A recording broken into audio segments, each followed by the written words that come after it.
मशहूर भारतीय अदाकार जिसे मजबूरी में सब्जी बेचना पड़ी, आखिर ऐसी क्या मजबूरी थी? हैरत अंगेज इंकशाफ। दौरान इंटरव्यू जज्बाती हो गए।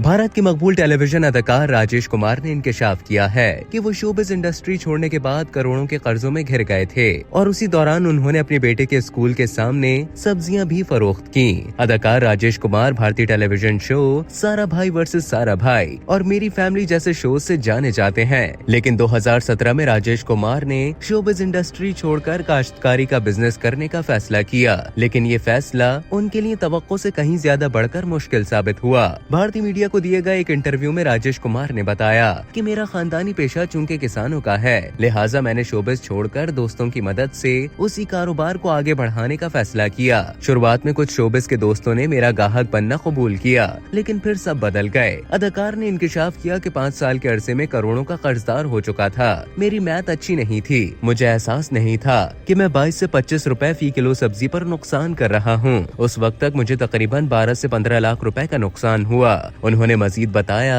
कि मैं इससे पहले भी 1 करोड़ रुपए का कर्जदार था, जिसके बाद मैंने ट्रांजैक्शंस और ऑर्डर्स को मेंटेन रखने के लिए एक ऐप बनाने का सोचा, लेकिन जिस शख्स से ये ऐप बनवाई उसने भी मुझे धोखा दिया। इसके बाद मैंने अपना कारोबार बंद कर दिया। राजेश कुमार दौरान गुफ्तगू जज्बाती हुए, बताया कि इतने नुकसान के बाद मैंने मजबूर होकर बेटे के स्कूल के आगे सब्जियां बेचने का फैसला किया। इस दौरान मेरा बेटा, जो उस वक्त तीसरी जमात का तालिब इल्म था, उसने भी अपने टीचर से मेरी सब्जियां खरीदने की दरखास्त की। भारतीय अदाकार ने मजीद कहा कि बेटे के स्कूल के सामने सब्जी बेचकर मैं साबित करना चाहता था कि सब्जियां बेचना कोई मामूली काम नहीं।